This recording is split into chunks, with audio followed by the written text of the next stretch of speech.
Olá, pessoal. Hoje eu vou falar sobre o método de dimensionamento do DNIT, o antigo DNR, o método de 81, elaborado ali pelo engenheiro Murilo Lopes de Souza. É um método que traz uma associação dos estudos da USACE e da ASTO, aí na década de 20 até a década de 60, que foram adaptados para uma realidade brasileira e que tem a sua importância histórica e a sua contribuição para o desenvolvimento rodoviário brasileiro.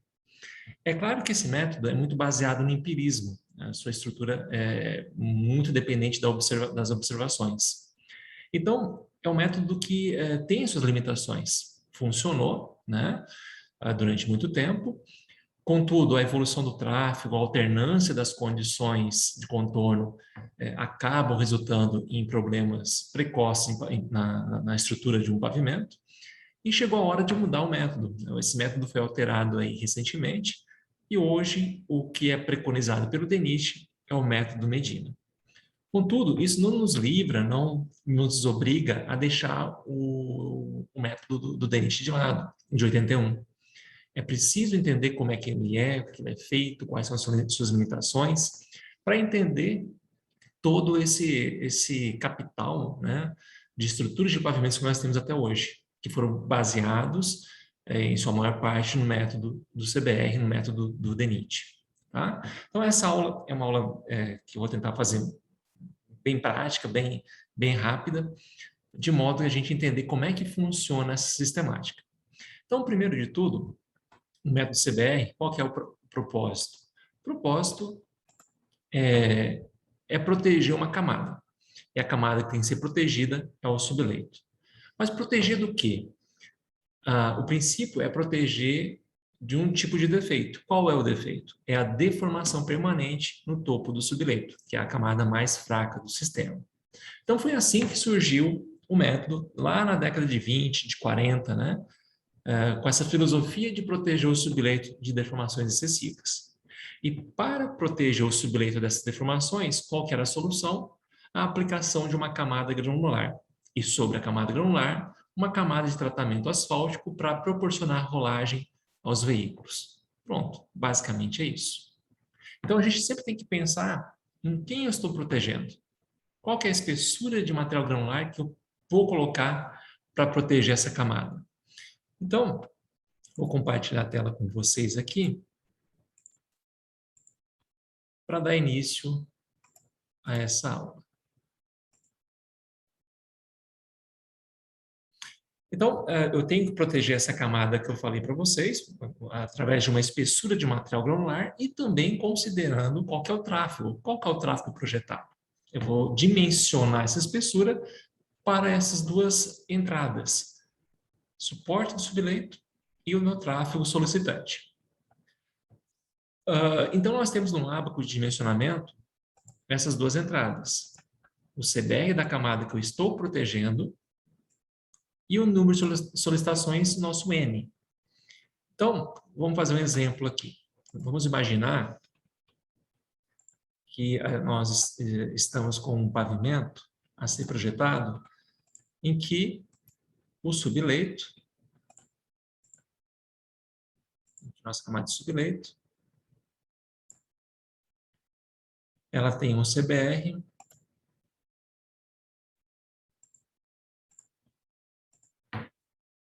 está aqui subleito,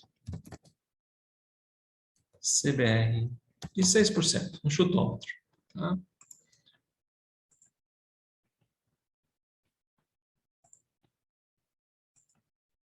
Subleito, CBR, 6%.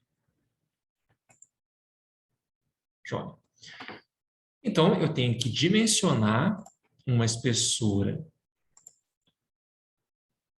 de material granular sobre esse subleito para protegê-lo de deformações permanentes exageradas, né? Qual que vai ser essa espessura? É isso que eu tenho que encontrar.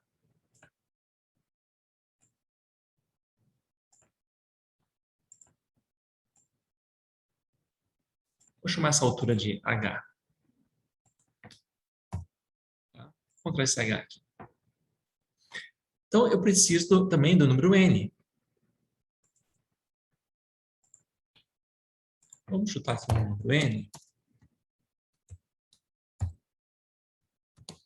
de 10 elevado a sexta.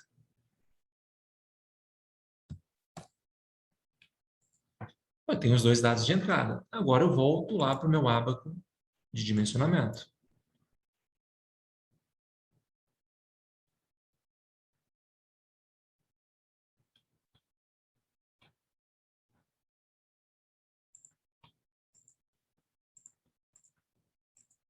Aqui. Então, eu vou entrar com o CBR do subleito.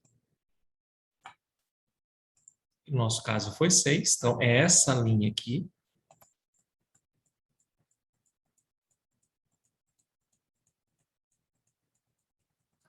E vou entrar também com meu tráfego, meu N é 10 na sexta.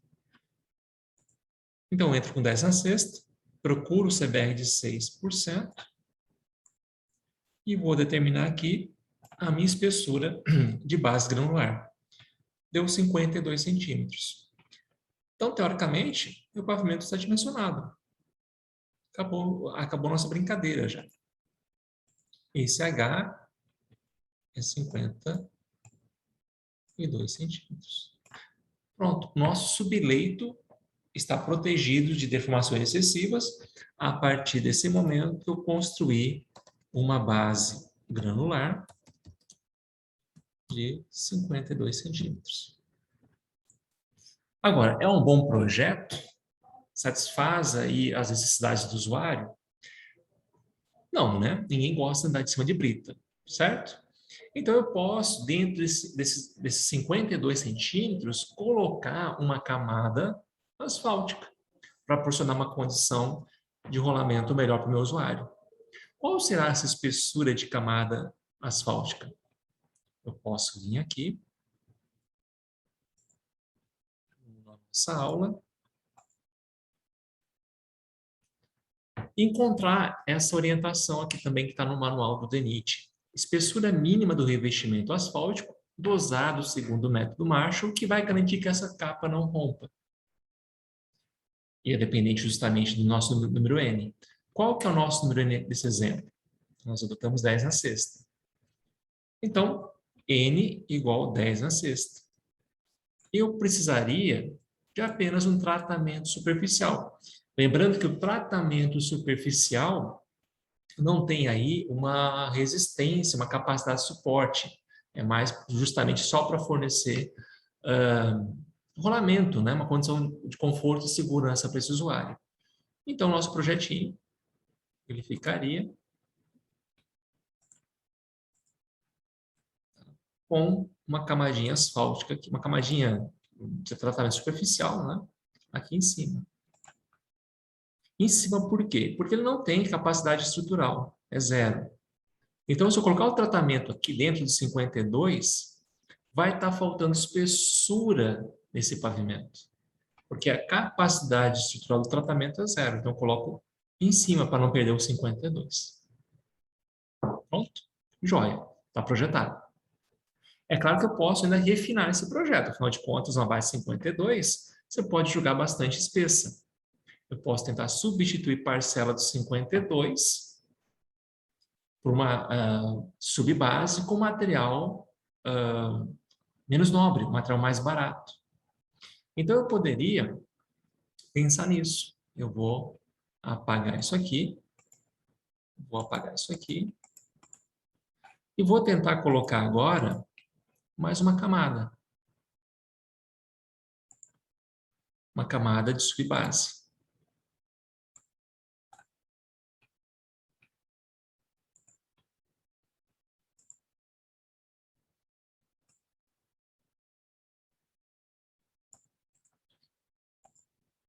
Então, vamos ter aqui subleito.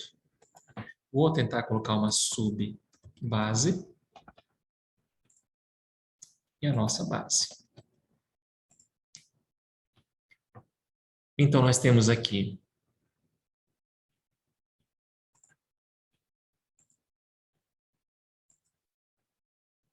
uma espessura que estruturalmente é zero, né? Estruturalmente a espessura de tratamento vai ser zero. Ela tem uma espessura física, mas estruturalmente não faz diferença. Uma espessura de base e uma espessura de subbase.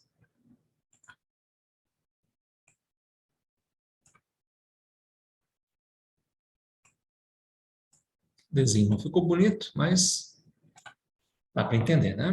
Eu vou chamar aqui base de B e subbase de C. Espessura. Eu sempre vou começar, vou chamar aqui de R.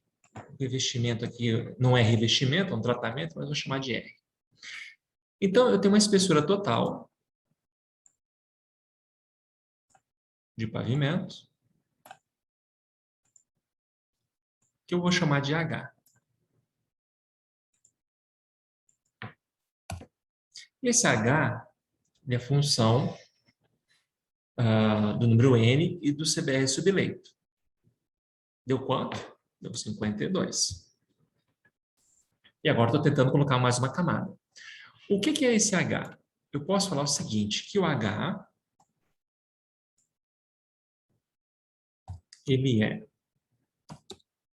a espessura de revestimento mais base mais subbase. Mas lembre-se que esses materiais são diferentes. Eu tenho um tipo de material para o revestimento, eu tenho um tipo de material para a base, um tipo de material para a subbase, um tipo de material para o subleito. São materiais distintos. Se eu tenho materiais distintos, é óbvio que a capacidade estrutural deles também é distinta. O que tem uma capacidade de suporte maior? Uma esponja ou uma placa de concreto? São materiais distintos. O que tem uma capacidade maior, de suporte maior? Uma chapa de madeira ou uma chapa de aço? Então, eu tenho que considerar essas diferenças estruturais que esses materiais vão me proporcionar. Então, eu tenho que transformar isso aqui em equivalente a um material padrão, que é a nossa brita padrão. Então, vamos multiplicar pelo coeficiente estrutural do revestimento. Vou multiplicar pelo coeficiente estrutural da base e multiplicar pelo coeficiente estrutural da subbase. Então, o nosso H vale quanto? Vale 52. O R, eu vou colocar como zero, espessura zero, porque estruturalmente ele não tem nenhuma capacidade estrutural. Agora tem um probleminha. Eu não tenho B, o valor de B, a espessura B nem a espessura C. Então, eu vou fazer aqui um artifício para encontrar essas espessuras B e C. Do mesmo modo que eu fiz para encontrar a espessura H. Eu vou começar de cima para baixo. Então, eu vou pegar a espessura de revestimento mais base e falar que esse total de revestimento e mais base é uma espessura D. Então, eu vou encontrar o D da mesma forma que eu encontrei o H. Perguntar quem o D está protegendo. O D está protegendo a subbase. E a subbase, pessoal, eu vou ter que analisar a sua capacidade de suporte através do insight CBR, e esse CBR não pode ser não pode ser menor que 20. Tem que ser sempre 20 para cima. Então, digamos que o meu CBR desse material é 25. 25. Eu vou voltar naquele ábaco de dimensionamento.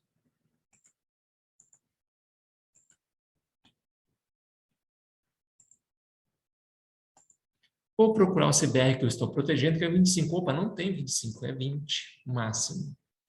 Então, apesar de o meu material ele apresentar o CBR de 25, no ábaco de dimensionamento eu entro com 20. Qual que é o nosso tráfego nesse exemplo? É 10 na sexta. Subo, bato no CBR de 20 e vou precisar aqui de 24, 25 centímetros de material granular para proteger essa camada de subbase. Então, vamos lá.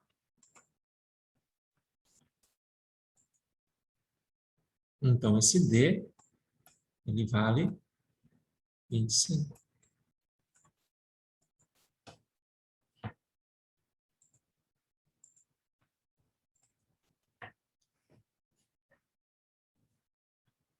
Então, deixa eu fazer outra equação aqui.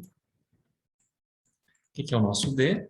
É a espessura de revestimento vezes o seu coeficiente estrutural, mais base vezes o seu coeficiente estrutural. O nosso D vale 25, o R 0 e a base eu não sei, vezes o K da base. O K desse material de base, ele depende do material. Nós temos uma orientação aqui no método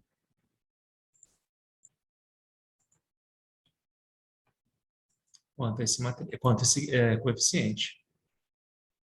Então, para uma base granular, que é a referência, tá?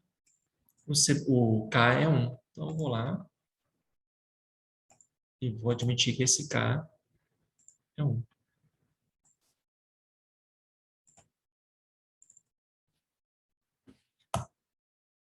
Assim, eu posso falar que minha base preciso, né, de 25 centímetros de base. Como eu encontrei essa espessura de base, eu volto 25 vezes 1 mais o C vezes o coeficiente da subbase. A subbase, o coeficiente dela, também tem uma orientação aqui no método, que é o seguinte: coeficientes de equivalência estrutural para a subbase granular e reforço subleito, o K vai ser igual a 1 quando o CBR da subbase ou do reforço do subleito for maior ou igual a 3 vezes o CBR da camada de baixo. Como estou analisando subbase, eu vou comparar o CBR dessa camada de subbase com o subleito. O K vai ser 1 se o CBR da subbase for maior que 3 vezes a camada de baixo. Se não for, eu vou ter que calcular aplicando essa equação aqui. Tá? Aí eu entro com o CBR da minha camada de subbase, dividido por 3 vezes o CBR da camada de baixo, elevado a 1/3. No nosso exemplo, o meu CBR da camada de subbase é 25. O subleito é 6. 3 vezes 6, 18. 25 é maior que 18.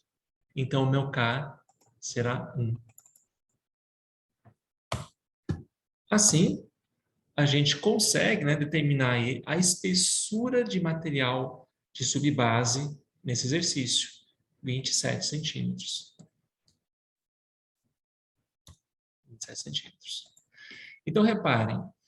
Agora, eu tenho uma base aqui de 25 e uma subbase de 27. E dá os mesmos 52 de antes. Tá? Bom, e revestimento zero. Então, assim, fisicamente, a espessura total não mudou. Continuei com 52. Mas repararam que eu consegui substituir 27 centímetros de um material nobre por um material talvez mais barato, mais interessante do ponto de vista econômico?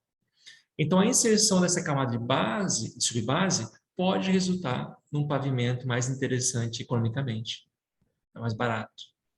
Então, aí que vem o interesse de se usar uma camada de subbase, tá? Do ponto de vista econômico.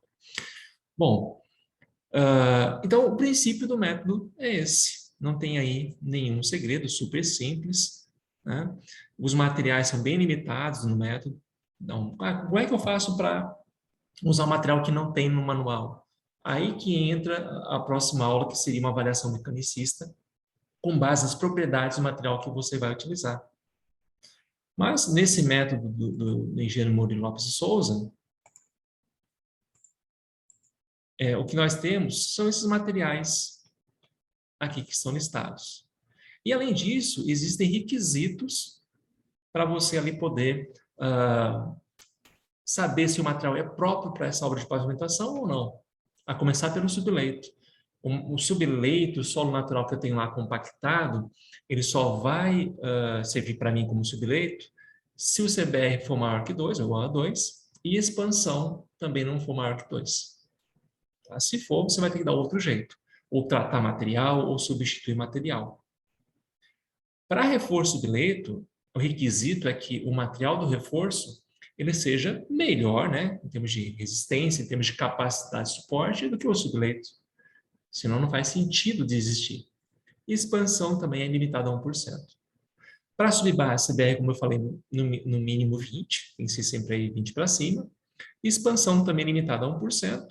E para base, o CBR tem que ser de 80 para cima, expansão no máximo 0,5%, LL de 25 e P menor ou igual a 6. Tá? Até posso aceitar um CBR de 60% quando o tráfego é baixo, um N menor que 5/10 na sexta. Tá certo?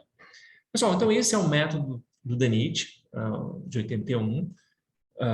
A gente vai partir depois para uma análise mecanicista e depois aí para uma análise através do novo método, que é o Medina, tá bom? Bom, espero que vocês aproveitem, um abraço e até mais.